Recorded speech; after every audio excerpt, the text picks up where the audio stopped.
You know, some may suggest that developing persuasion skills could somehow hurt objectivity. Do you find that to be true? No, I don't think that would be true. In fact, I would say the opposite. I think that if you're not persuasive, you run the risk of being a doormat. Often, as we do our job, it's not an easy job, you have to sort of get behind what management is really saying. So they may be coming at you and saying, well, I don't agree, or there may be some pushback.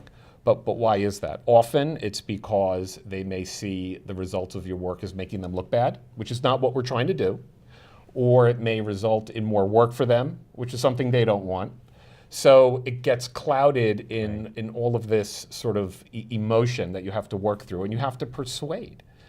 If we don't use persuasion, and I would argue persuasion is just an element of communication, right. And as I said earlier, if we're not communicating, we're not doing our job. If we're not persuading, we're not doing our job.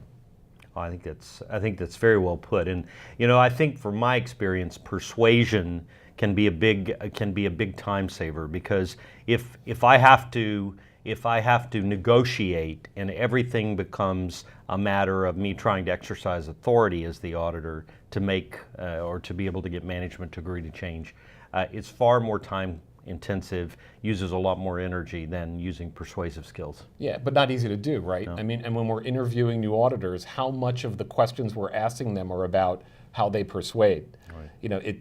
The technical skills, easier to find. People have that.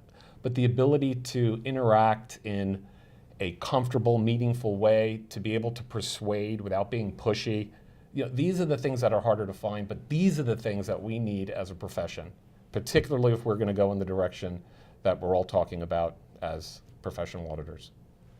Richard Brilliant, thank you for joining me today. I'm Richard Chambers, the President and CEO of the Institute of Internal Auditors. It's been a great conversation about communication.